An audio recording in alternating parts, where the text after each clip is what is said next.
are not men. Yet, many hair products out there have been tested mostly on men. In fact, for some products, features that are important to women are usually added later, and sometimes they're very simplified. It reminds me of Fitbit. I've had Fitbits for many years, but it was only after several years of being in existence that they brought out their period tracking function, which, to be fair, I don't even use a lot because it doesn't really add a lot to me. Whether you are an elite sportswoman out there or an amateur sport addict like me, or you simply want to understand how to improve your performance based on your own body, your own cycle, then I highly recommend that you check out Wild.ai. In this episode, I'm delighted to have Wild.ai CEO and founder Hélène Guillaume to talk about her journey into creating a science-backed training app designed for women. Hélène has an exciting story that spans from being a rugby player to the field of investment banking, entrepreneurship, and so much more. You are in for a treat. Welcome to the Mary Poppins of Startup Slideshow. I'm Nalima Kangul from Athena Leaders. As a tech consultant and startup advisor, I will answer live the burning question that you have on your journeys to Series A+. Subscribe and tune in every week to get top tips or meet amazing guests, founders like Hélène, and investors and more. More importantly, sit back, relax, and enjoy the show.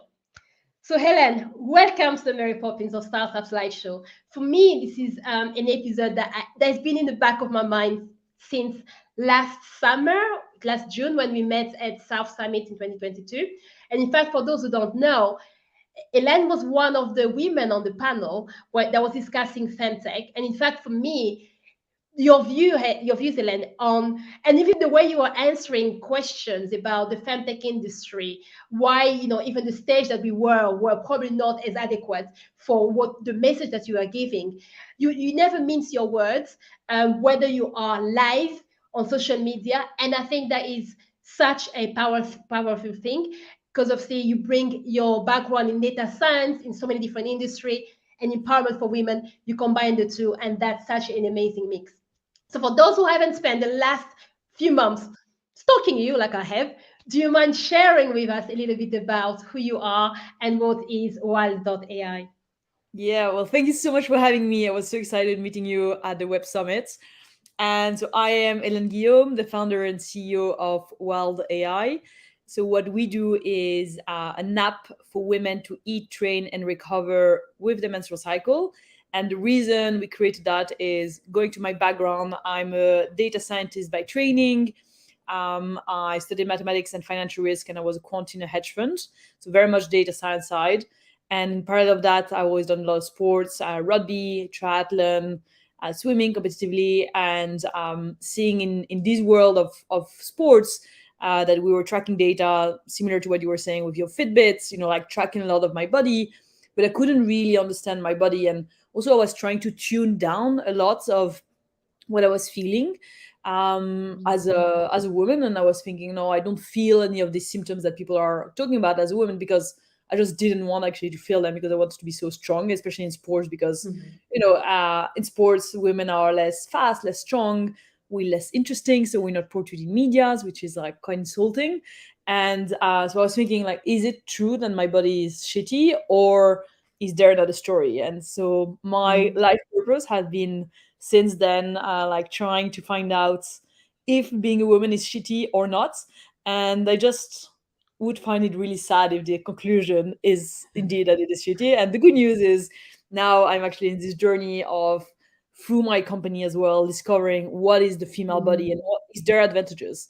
And the good news is they are. So what we do at Wild.ai is research on the female body. What does it need and when?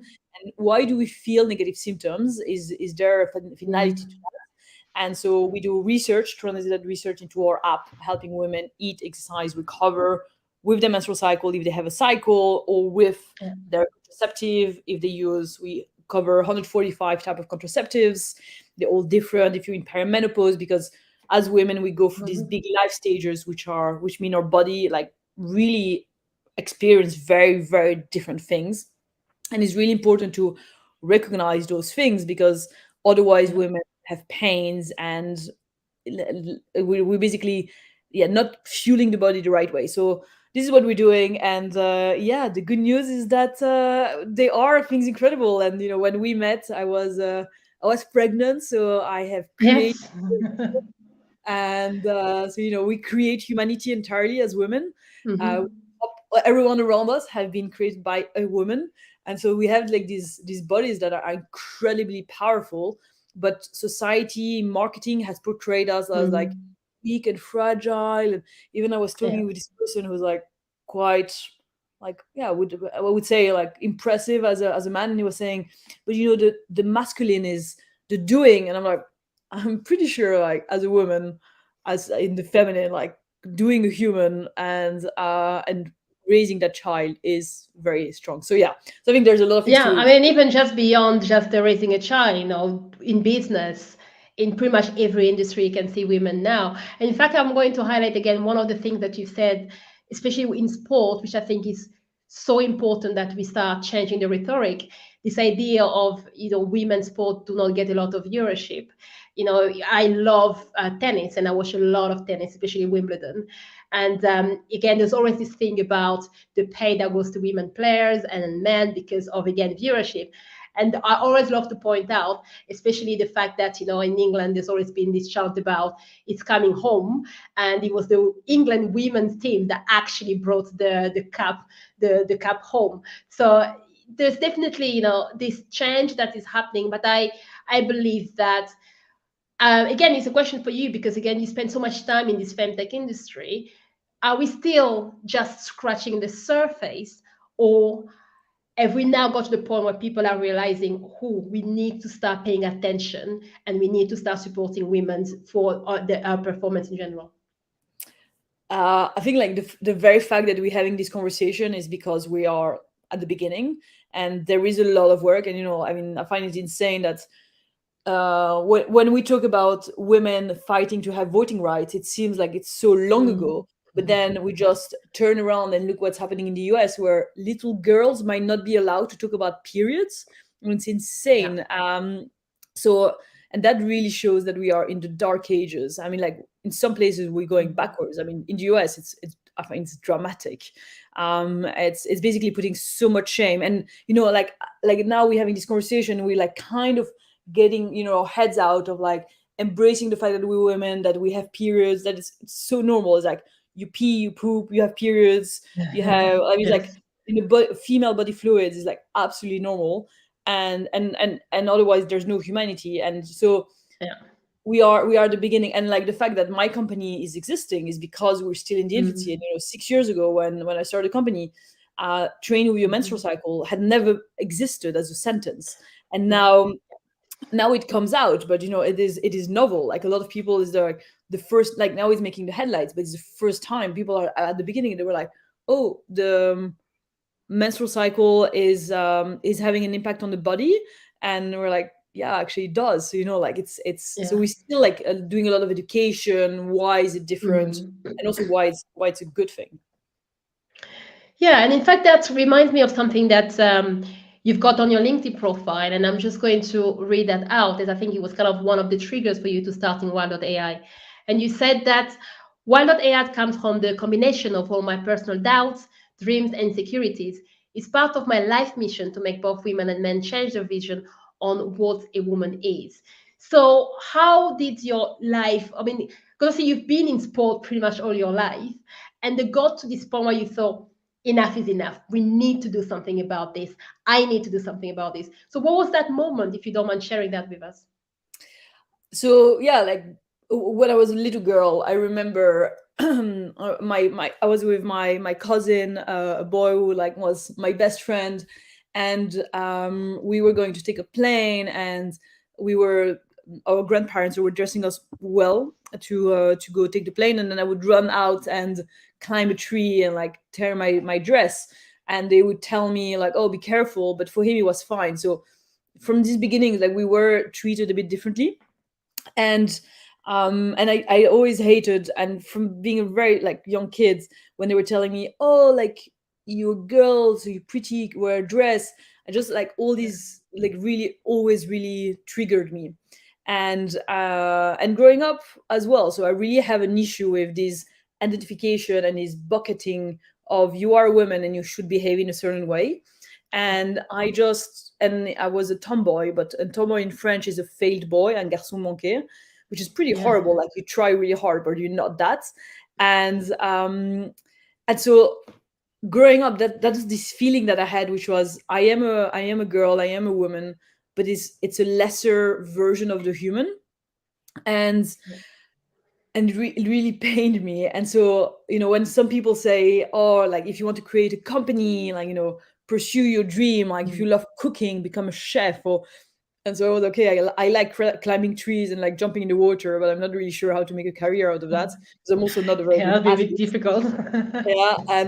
And then actually what happened is that my insecurity was being a woman. I was trying really hard to be accepted by what I thought were my peers, which were men, but I'm not. And so I realized actually my role for myself is being happy with what I am, and work towards like understanding this body. Like, is it great? And I'm still in this journey of really embracing it. And I think having had like pregnancies, I feel now I'm embracing these incredible capabilities of the female body. And that, combined with the sports, being a data scientist, and the right timing for me to create a company, made me jump into that, and became my life mission. Yeah. No, that's beautiful. And I think that we are definitely at this point in time where we need to have more apps like yours. And I think, it's amazing how people underestimate the impact that even just your period has on your life. I was speaking to a friend of mine earlier, just introducing her to the episode I had today, and even to the other guests that came on the show as part of the FemTech section. And my story is always how, for me, I mean, I was lucky in a way that when I have my periods, I don't really have the physical symptoms. So it's not like heavy bleeding, it's not like cramps, or like my mom or my sister might want to stay in bed. I'm like, "Oh, really? Well, I'm just know that I have something." But one of the things that really affects me and always have been is the mental side of things.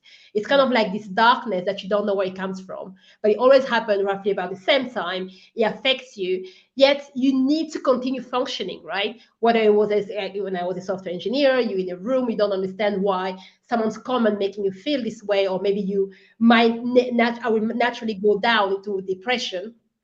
But then when I started learning those kind of things, I thought, okay, this is how my body reacts. So how can I counteract it? How can I give myself the tools to deal better with that? But Mm. of course, this is still something that people don't talk a lot about, and many young people out there, especially young women, they have to navigate it from themselves. So if you are in competitive sport, or even as you, like me, well, absolutely love sport, and I'm getting older, I'm thinking, well, things are happening to my body. What can I do, and how what can I do to continue being effective and performance? And unfortunately, it's still a little bit taboo to start talking about this kind of things, especially Yeah. on TV, on lives, and many other places. Yeah.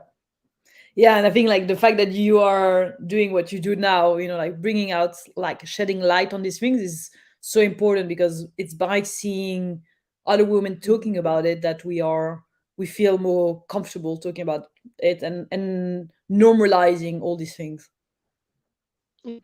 But I guess one thing I'm also very interested in, especially when it comes to femtech, from the women I've heard before, fundraising can be a bit of a challenge. Of course, it depends on the early years, because once you get traction, everybody wants to jump on board. Now, one thing that I loved about your your LinkedIn messages, I remember I even took a screenshot and sent it to some people I know. I said, this is how you need to do that. Sometimes you have this caption at the very bottom of your LinkedIn messages. It's kind of like a call out for investors. But unlike what you see from many founders out there, regardless of gender, it's really about letting the investors know that you are open to a fundraise. Yet at the same time, they are applying, and you might not even let them get in if you've closed the round, or they might not be suitable for you.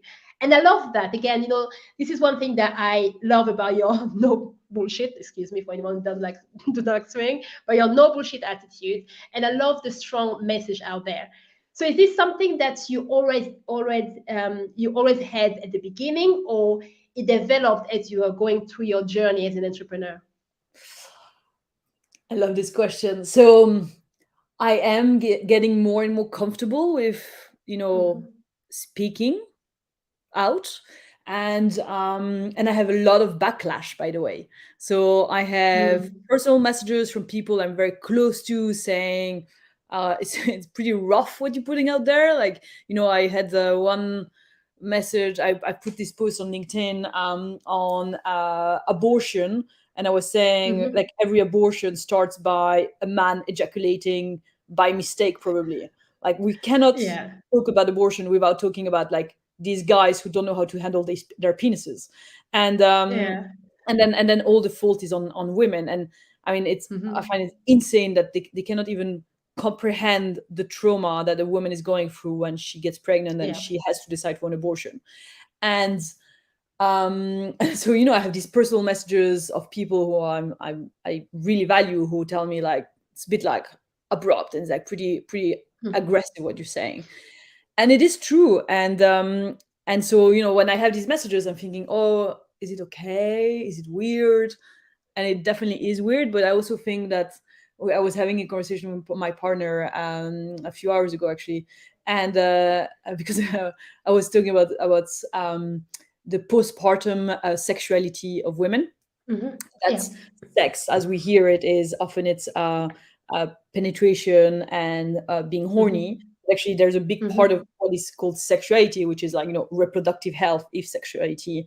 And so also Mm-hmm. postpartum, there is the part of the female being close to the child, and we have this closeness and intimacy, which also means we don't necessarily need intimacy from our partner.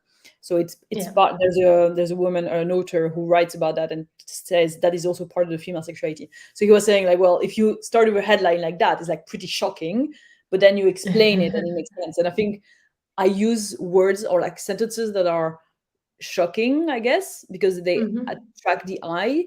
Because my thinking is that I don't want to be, moaning and complaining, because very often we are women, and because, we're militants and activists, very often it turns into this complaining mode. And so I am Mm. trying proactively to turn that into something that is, like, between witty and aggressive, but because I want to call the eye and I want to call the reactions. And because of that, I get reaction that also says, like, Ellen, calm down, it's a bit like too much. Mm-hmm. And I think people who are activists, we are so much more, but then it creates reaction, and hopefully the average person is going to become a little bit more activist. It's like extreme veganism pushes people Mm-hmm. to observe, eating Yeah. meat every single day. So that's my Mm-hmm. position. And yeah. But if I challenge that a little bit, is it not? I mean, I understand you're trying to tone down because of the impact and the reaction that you are getting. But on the other side as well, there's also the fact that as a woman, we're used to toning down absolutely everything, right? And that's to fit in society. I mean, you're not told to do it, but I mean, for me as an engineer, when I first started to go to start working, I always had to kind of question myself, my behavior. Am I loud enough, or am I too quiet? Am I too not male? Because that's the vision that we see. So women are always seen as those little pretty things that need to be Yeah. wrapped up, certain things. They need to say certain words, certain things are not acceptable. And when you speak up and you're being yourself, what for men will probably get a high five, right? Round to his friend and everything. For a woman, it's like, oh, maybe you might tone it out a little bit. So I Yeah. don't know how you see that and that perspective as well.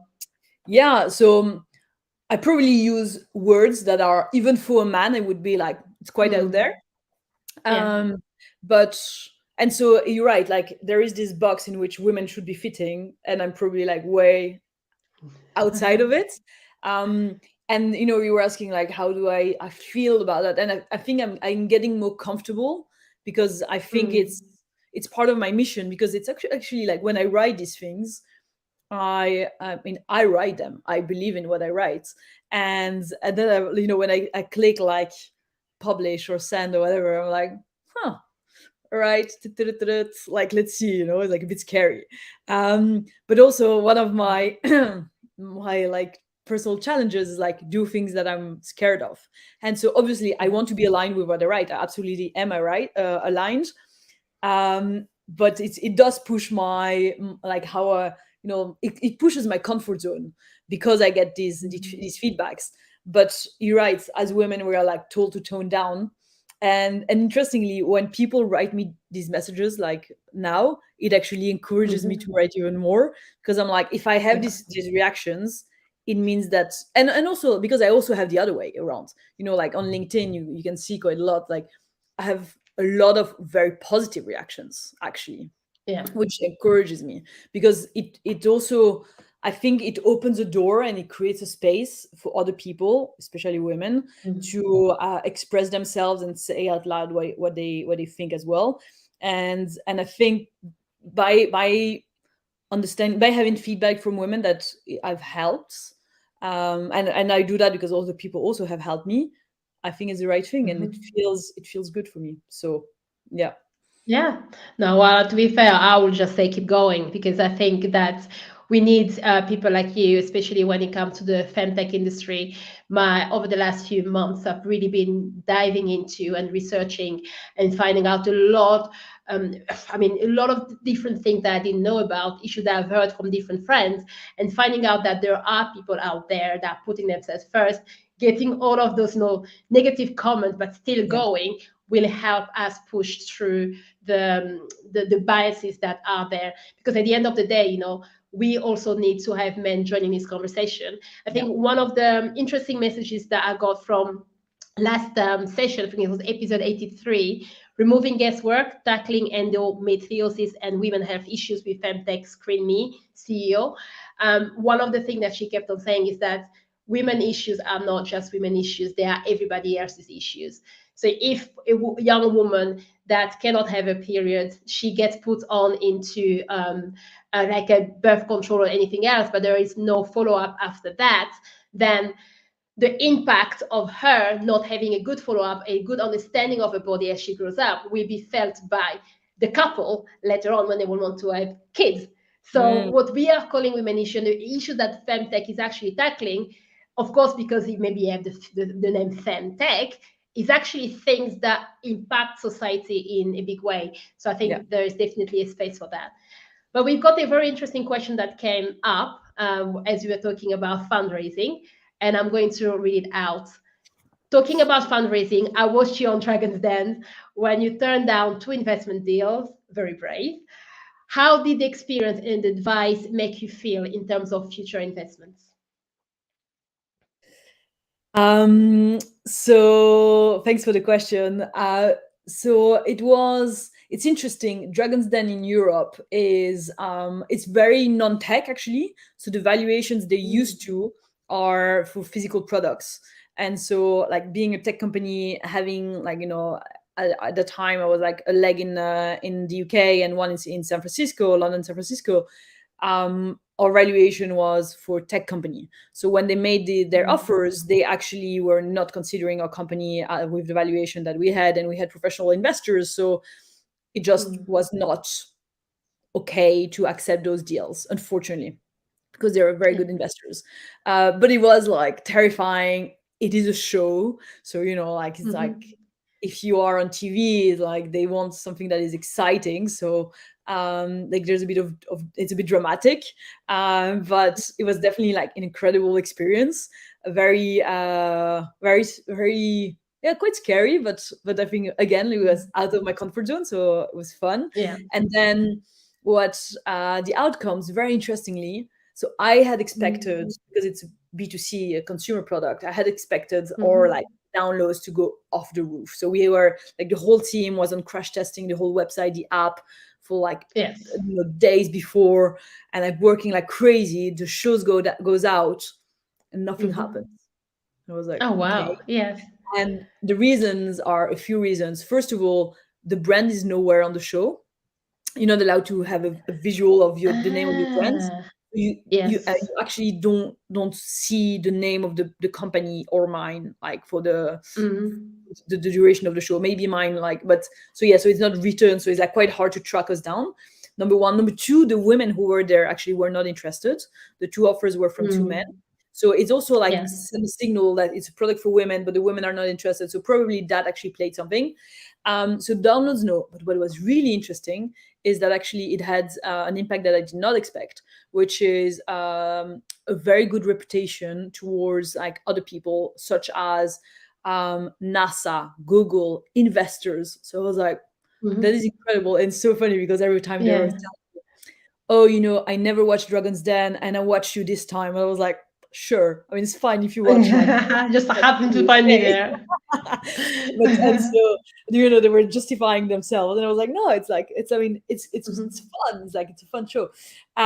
So yeah, it did have an impact, and I think because I mean, one of the big risks is that they can turn it into showing you as like being very ridiculous, very ridiculous, and somehow Mhm. like turn into. I think I turned out okay on the show, so it had a positive Yeah. impact. Yeah. Yeah, no, I watched the show as well, and I absolutely loved it. And I kind of agree because I think one thing you've mentioned to them was you already raised about 1.5 or something, or even a bit more than that, 1.5 millions before you even went on the show, right? So I felt like their ask was way too high. Again, I come from a tech background, and 72K for 10% was like, actually, for someone who's read that much, and the evaluation was already over 5 million by that point, I felt like there was a bit of a mismatch. And I love the way you're so try to negotiate with them and just believed in your product and your company, because that's another thing I see a lot as well. Sometimes people get caught up on bringing an investor just for the sake of bringing them, maybe because they're a big name. I mean, who wouldn't want to work with Peter Jones, right? But at the same time, when there's other issue like for you with your values and also the investor that you already had that you're representing, it's kind of a tough place for a founder to be. But if you have to make the right call, even though other people will be like, oh my God, it's Peter Jones you're turning down, you know your business inside out and you made the right decision. Because I think one of the things I can see now is you have so many amazing partnerships that you've built over the years, and the company is growing as well. Yeah. So on the subject of the partnership, that's another area I also want to look into. How did you manage, if you want to kind of talk us through it? Because of course, there are many startup founders that watch our shows for inspirations, and for those who don't come from a marketing or sales background, for them the idea of partnership is really scary. But you've managed to partner up with big brands and have big brands as partners like Adidas. You've integrated with Garmin, Fitbit, Apple Health. Anybody who's in the sport world will have used any of the three, but yet you even have a lot more other apps out there that you integrate with with Wild.ai. So when you first started and was on your journey, did you find it really easy to go knocking on their doors, or is it kind of the point where, as usual, you get one or two and people just come flooding in? So how was your journey into creating those partnerships? I think to a point you were saying before, having trust and confidence in yourselves as entrepreneurs, I think it's very hard because it's a very lonely journey. And Mm. like one day you feel amazing about what you're doing, and it's so exciting, and possibly like a partnership is going to be signed off, and everything looks really bright. And then the same day, like that partnership actually falls through. A person that you wanted to hire just doesn't join, or someone resigns, or like, and so there's like all these highs and lows of entrepreneurship, which is pretty intense in terms of emotional roller coasters. But overall, I think the one thing I really like strikes me as the skill to develop as entrepreneurs is resilience. It's just like Mm. go and go and go, and it's really like sports. Like failure in sports is impossible not to have. Like you love tennis, like you cannot Yeah. play tennis and not accept failure. Like it's part of the Yeah. game basically. And in entrepreneurship is the same. Like you cannot think that you're not going to have failures. You will have failures all the time, but the question is like, how do you come out of them, and how do you Mm. feel after those, and are you able to jump from it and learn from it? And it's quite scary, but I think like for the partnerships, it's you have these massive companies, and like this feeling that we might bring them something, it's quite arrogant, like in a way, like, are we actually able to bring them something? But the reality, and also like, coming to your first question as well, like how I build confidence and trust in what I'm saying and how I'm saying the things, is that I am now 100% convinced that what we do is literally changing the industry. It's changing entirely technology, the tech world, because it is not serving women, and we are the missing link to serve women. Like, we are developing these widgets that should be integrated in every single wearable and device, in a wearable and nutrition or training app, every single one, because they're not serving women now. And now I am so convinced, but also we have response from the market showing that it is true. And so I think it's like hand in hand, like building this confidence, offering something, talking to these partners, going back, like building better. And I think like over time we've built this really strong credibility. I also have like some very strong fundamentals that I never ever let go. Like, for instance, everything is science backed, every single thing that we say. We have an excellent product, is like really, really good.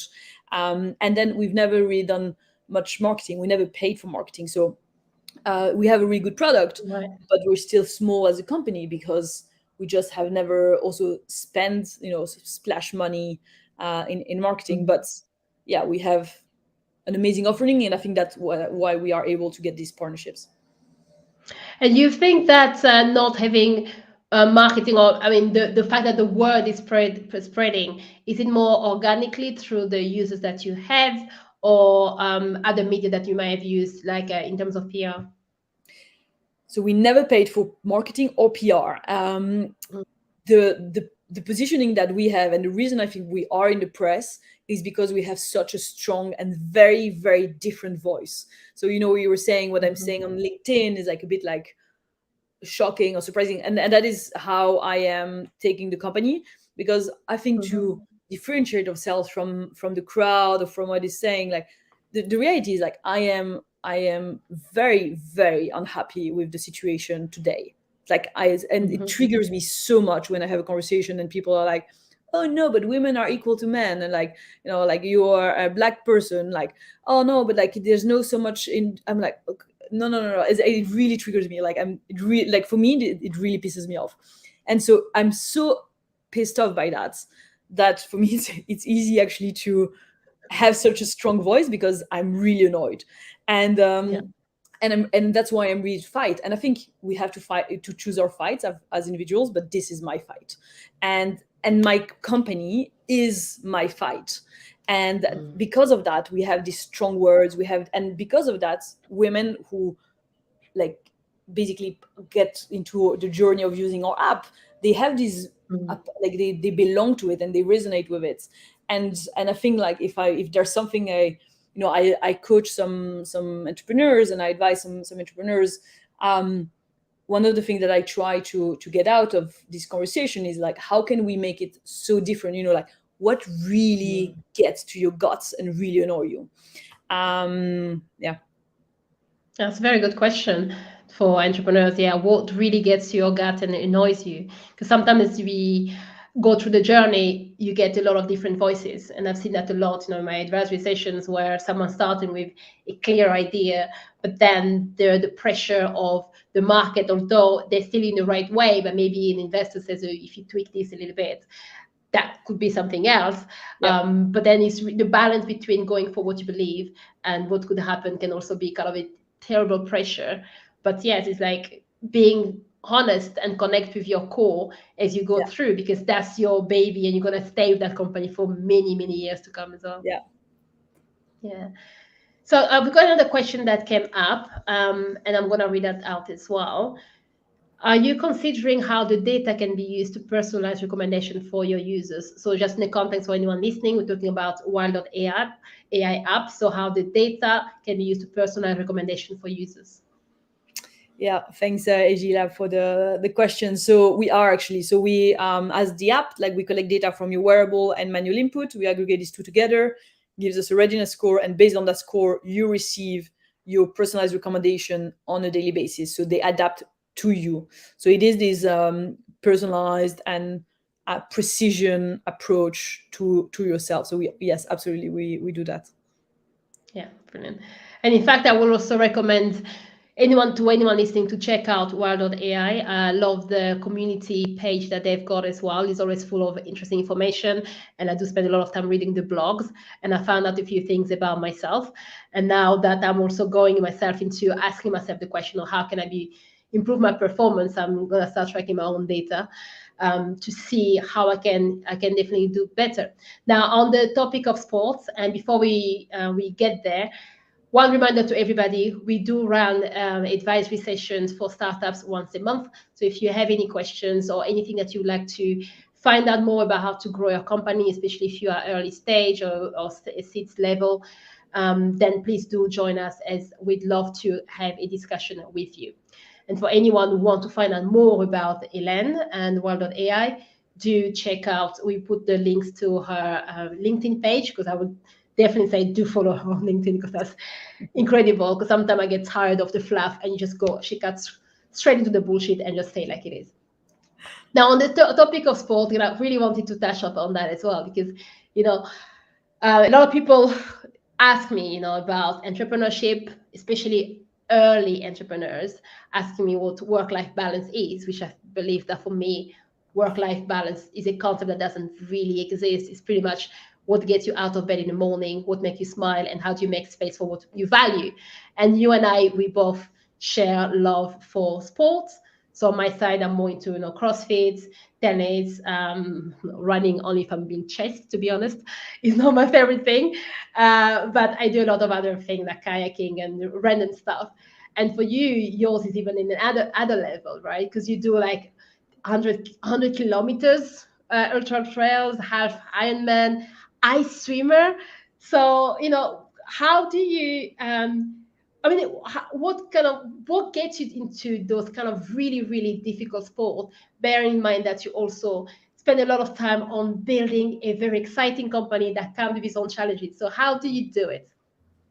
So, the 100K ultra marathons, it's been a while. I haven't done any. But also, you've done many as well. It's not even just the one-off. yeah.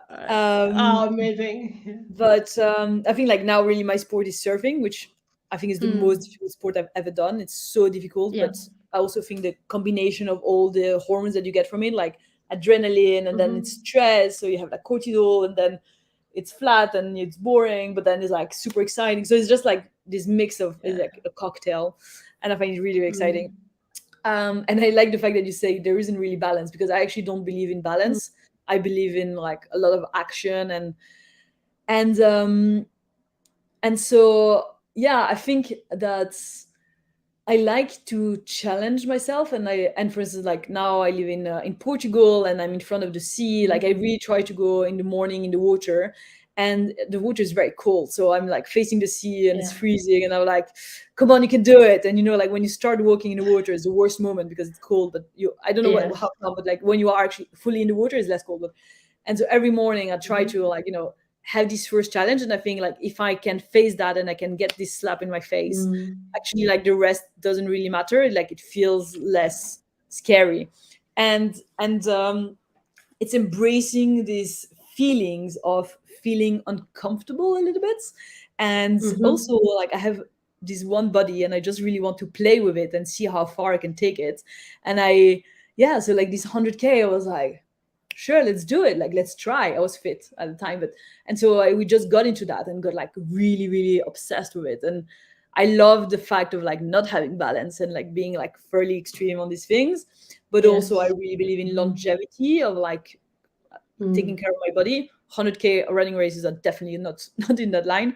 But now that I'm 26, I have a baby and I have a company, I believe in this harmonization of things, but also choosing very wisely what I want to spend my time for the long lasting time. So, for instance, if I want to do sports and wake up very early while like feeding entirely my baby, and like, I'm the sole provider for the survival of a human through food, I don't really do social. But it's okay. Like I'm okay with it. So I take choices, and I'm like very disciplined on that with like flexibility. But yeah. Yeah, no, and I agree. I think one of the question I ask people is how much are you prepared to get what you want? And that price, as long as you prepare to pay it, will bring a lot of happiness to you. There's nothing that you will get for free. And also, second, what you said about starting your day with something that really puts you outside of your comfort zone. And this is something I've done through my careers, because I, even when I was an engineer, I went into management. I always was running something, whether it was for the community, a program, whatever it was. I was always, like my parents used to say, you book holidays to then go and do like a 3 days training course somewhere else. But it was kind of, that was how I used to get my kicks. But one thing I always done, I've used sport, because I think sometimes entrepreneurs, you need to find a way to release the stress that you have. And as I was going higher and higher in terms of the things I was doing, I started doing more sport. Like, for example, I will get a personal trainer and we will work out at 6 or in the morning or 7 in the morning. And then I eventually got into boxing, because I was trying to box like amateur boxing, which I have actually never told my mom. I hope she doesn't watch this episode. So I was doing amateur boxing for a while. So I actually got it into a ring to really know what it feels like. But then now I do a bit more like CrossFit. Again, my goal is about how much weight I can go higher while still being very flexible and more athletics, rather than just being one sport where it's like halterophilia, which is more like just weight training. And I think for me, having those goals and going in the morning and being pushed, because I love carrying weight. I hate moving for no reasons, right? Like burpees and just running and this kind of thing for me is like, why? But as you said, being able to put my mind into those situations, when I get to work and I get the stress of life, I feel like I've already tackled them in the morning. I can also do that as well. Yeah.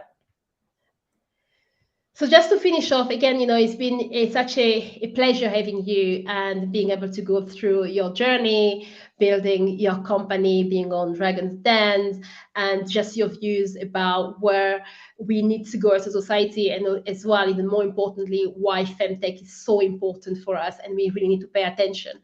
So I wanted you to share with you kind of a parting advice to other entrepreneurs out there, especially female entrepreneurs that face a lot of challenges when it comes to, like raising investments and growing their companies, being asked for the male partner or founder or CTO and those kind of things, and everything that they have to face, but they believe that they have a strong product and they want to keep going. So what kind of advice could you share to them? Oh my God, like, yeah, where's the main partner?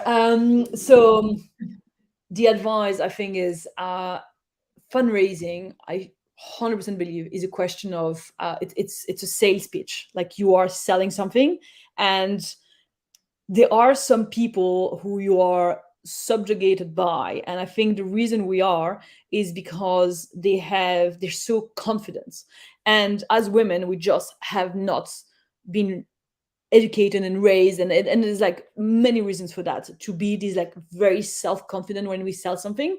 And so I would say that the one thing is, if you believe in it, it's actually like a question of boosting yourself before going on stage or before, like, turning on Zoom.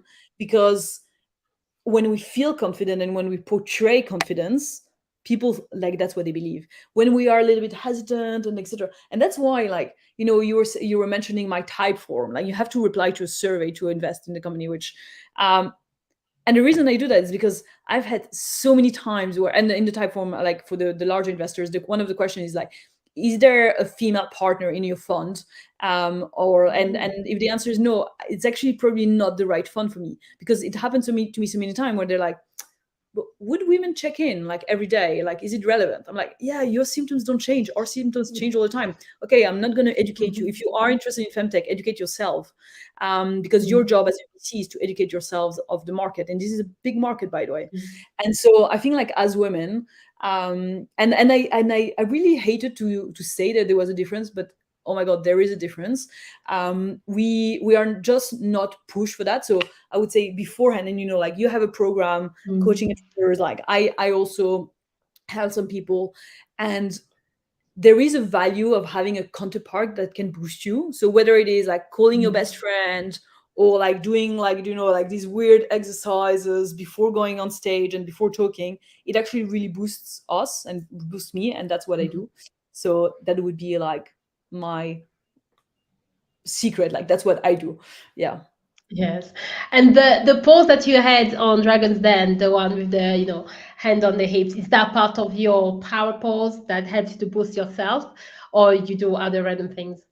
It's so funny because it's actually like my natural pose, because I find it quite Yeah. relaxing to like but it's true, like I had so many comments and some people telling me, oh, it's not feminine, or like, oh, they find feminine, but no, it's Because more you like look so, like, so because when you're on stage, it's so weird, like what do you do with your mm, hands? It's super weird. yeah. uh, Yeah.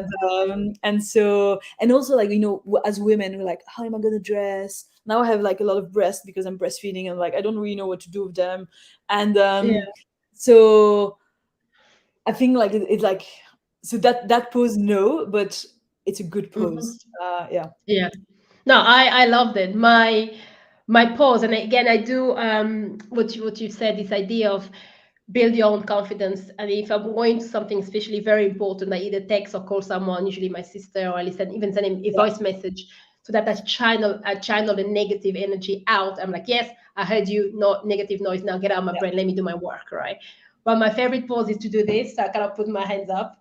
And funnily enough, it's something that I do not just in a moment of stress. So sometimes when I wake up in the morning and I feel like boosting myself, I do that in the mirror, or when I listen to my favorite songs that really yeah, push, like, yes, you can do it, go on.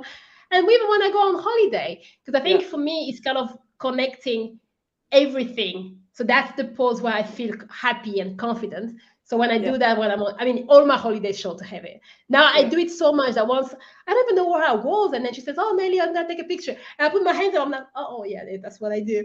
It's just becoming so part of me. But honestly, thanks for your advice, because I think it's so important for women to embrace the confidence that we have in ourselves and to stop waiting for permission for others to push us forward. Yeah. Yes, there are people there to help us to move forward, but it only starts with your own confidence. And of course, Yeah. Hélène, I mean, you're such a great example of what confidence is and how to be unapologetic about being awesome. That's how I put it. Thank you. Yeah, thank you. So to anyone watching, again, thank you very much for this. If you want to find out more about Hélène Guillaume, do please check out her LinkedIn, check out the company Wild.ai. I do suggest that you also download the app and then use that to track your performance, because it's definitely life changing and you'll find out so much about you. And check out the FAQ section as well, because there's so many other great features that are coming out as the product is growing, so you don't want to be missing out. And for anybody out there, as I've mentioned before, if you are a startup entrepreneur, a bit stuck, wanting to find out how to get out of the tricky situations, so we do on the technology, products, and anything that you need to grow your tech or product teams as well. So do please check us out. But for everybody else, my favorite advice: do remember to design a happy and productive workplace playground together.